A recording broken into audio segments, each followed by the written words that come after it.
Ada lagi manusia yang bila kita hormati Allah marah, sebagaimana yang disabdakan Rasulullah sallallahu alaihi wasallam, idza mudihal fasik ghadibar rabb wa tazza lizalikal aras. Apabila orang fasik itu dipuji, orang fasik diagungkan, orang fasik disanjung, dihormati, ghadibar rabb, Allah marah. Wa tazza lizalikal aras, dan aras pun bergoyang karena demikian itu. Pensarah ini hadis menyatakan walau lisahaihi, walaupun karena pemurahnya. Ada orang ini fasik, contoh fasik sembahyang belang kambingan. Orang ini berduit sembahyang belang kambingan, tapi pemurah. Nah, dipuji, masih itu pemurahnya luar biasa, dipuji-puji, Allah marah. Pokoknya bila orang itu fasik, apapun yang baik pada dirinya kada boleh dipuji, karena ada sifat fasik itu di dalam dirinya. Kita puji, Allah marah kepada kita. Nah, para muhibbin rahimakumullah, jadi ini bab pertama menjelaskan kepada kita, mendorong kepada kita untuk memuliakan orang-orang yang berilmu. Yang kedua, warifqi bil muta'allimin, rifik dengan orang-orang yang belajar ilmu agama. Yang ketiga, wabadlin nasihati lahum wa li ghairihim, dan memberikan nasihat bagi mereka dan selain mereka.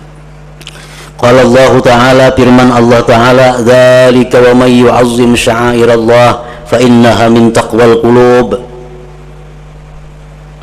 Bermula yang demikian itu, barang siapa yang mengagungkan syiar-syiar Allah, maka itu adalah termasuk hatinya orang yang takwa. Min taqwal qulub, minal qalbit taqi, artinya daripada hati yang takwa. Kita memuliakan orang yang tersebut tadi, itu termasuk ketakwaan hati kita. Orang yang berhati takwa yang bisa memuliakan orang-orang yang disuruh Allah untuk dimuliakan. Orang-orang yang belajar ilmu agama, orang-orang yang mengajarkan ilmu agama, itu disebut syiar Allah. Siapa-siapa yang membesarkan syiar Allah, maka itu merupakan ketakwaan hati seseorang. Wa may yu'azzim sya'airallah fa innaha min taqwal qulub.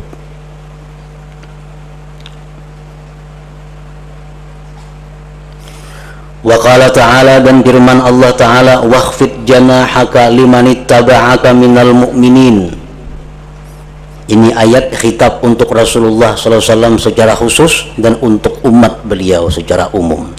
Wakhfid janahaka artinya rendahkanlah sayapmu, artinya bersikaplah lemah lembut, tawadhu. Limanittaba'aka minal mu'minin, bagi orang-orang yang mengikuti engkau daripada orang yang beriman. Wa qala ta'ala, dan Allah Ta'ala berfirman menghikayatkan tentang Nabiullah Hud. Nabi Hud berkata kepada umatnya, wa ana lakum nasihun amin, dan aku adalah bagi kalian penasihat yang amanah, yang jujur. Wa an Aisyah radhiyallahu anha qalat amarana Rasulullah sallallahu alaihi wasallam an nunzilan nasa manazilahum. Aisyah radhiyallahu anha berkata, Rasulullah sallallahu alaihi wasallam telah memerintahkan kepada kami bahwasanya kami menempatkan manusia itu sesuai tempat mereka, kedudukan mereka, baik secara hissi atau maknawi. Tempatkanlah kedudukan manusia itu sesuai tempatnya.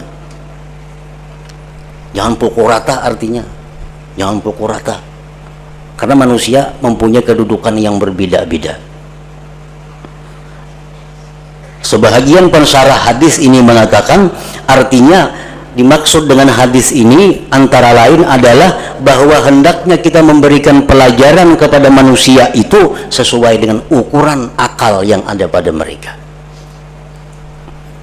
Oh, nangka ini orangnya, pelajaran nangka ini nang cucuk diajarkan, pelajaran nangka ini cucuknya diajarkan. Nah, jangan sampai terbalik artinya. ajaran yang tinggi-tinggi diberikan kepada orang-orang yang belum mampu mencerna. Nah, itu bertentangan dengan sifat rifik bil muta'allimin. Al-Quran, hadis Rasulullah SAW itu banyak yang mempunyai beberapa makna. Ada makna yang bisa dipakai hanya untuk orang-orang yang akalnya sempit. Ada makna hadis Nabi yang bisa diterjemahkan, ditafsirkan untuk orang-orang yang punya akal yang tajam. Nah, jadi kita mesti mengetahui orang yang kita hadapi ini, sehingga tafsir mana yang bisa kita pakaikan untuk mereka itu dalam menafsirkan atau menguraikan sebuah hadis Rasulullah Sallallahu Alaihi Wasallam. Ambil satu contoh misalnya, dalam sebuah hadis Rasulullah Sallallahu Alaihi Wasallam menyatakan, Innallaha khalaqa Adama ala suratihi. Artinya, sesungguhnya Allah menciptakan Adam atas rupanya. Atas rupanya. Nya itu bisa kembalinya kepada Allah, bisa kembalinya kepada Adam. Artinya Allah menciptakan Adam itu di surga atas rupanya Adam yang ada di dunia itu. Jadi Adam nang di dunia ini, iya Adam nang diulah Tuhan di surga itu. Kada berubah. Nang tingginya Nabi Adam itu 60 hasta, lebarnya sekian, tubuhnya macam ini. Nah, jadi Allah menciptakan Adam itu atas rupanya Adam yang di dalam surga. Nah, ini tafsir hadis yang bisa disampaikan kepada umum, kepada siapapun. Artinya kada bakalan salah paham mencernanya, menerimanya. Adam diciptakan Allah atas rupa Adam. Ya, artinya Adam nang di surga, Adam nang diturunakan ke dunia, ya itu pang rupanya kada ada berbeda-beda. Nah, mengerti aja semuaan itu. Nah, untuk orang-orang yang punya akal yang tajam, yang sudah punya dasar yang kuat, itu hadis bisa ditafsirkan bahwasanya Allah menciptakan Adam atas rupa Allah Subhanahu wa Ta'ala. Nah, itu panjang kisahnya. Berarti Adam itu kayak Allah Ta'ala rupa. Nah, itu perlu penguraian yang luas, sehingga bisa dipaham, sehingga bisa dicerna.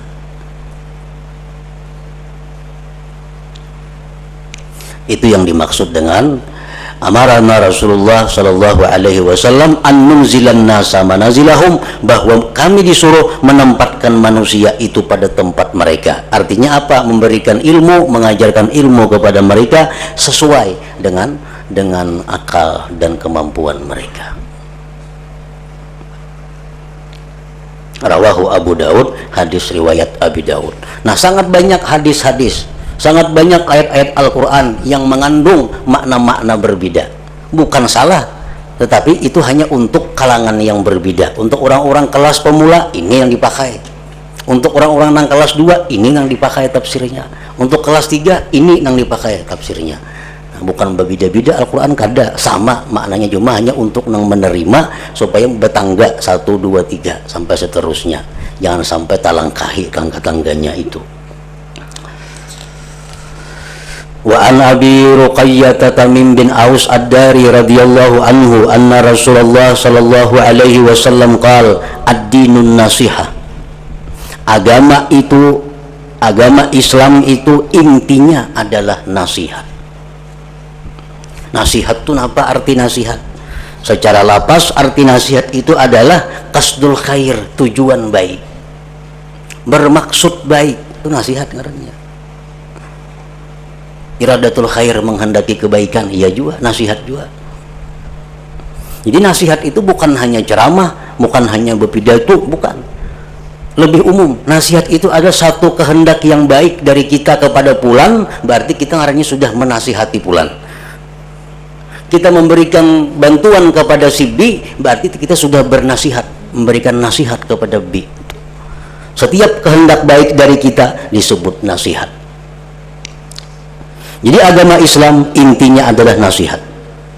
Lalu sahabat bertanya, kulna, kami kata, wahai Rasulullah, agama Islam itu nasihat, liman, untuk siapa? Nasihatnya segan siapa?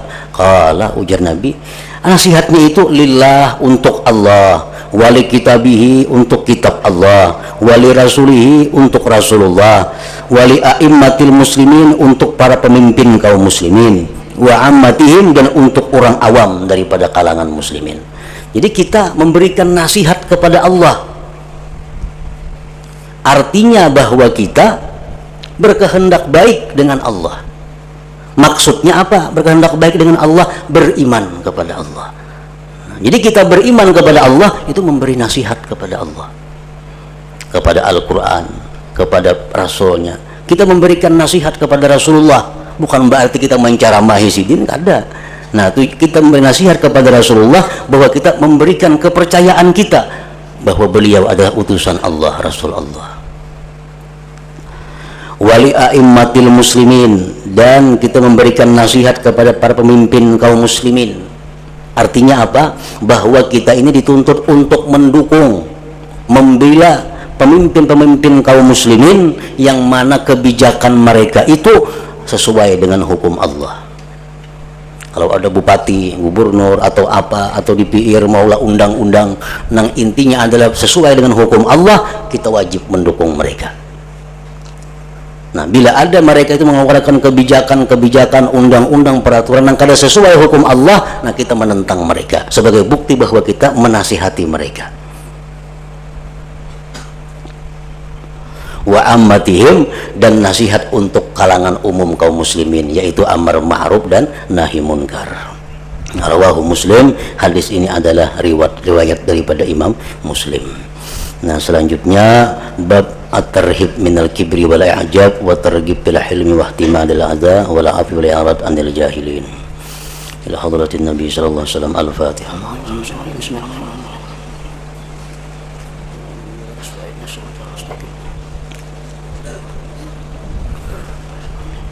Asyhadu an la ilaha illallah wahdahu la syarika lah. وأشهد أن سيدنا محمدا عبده ورسوله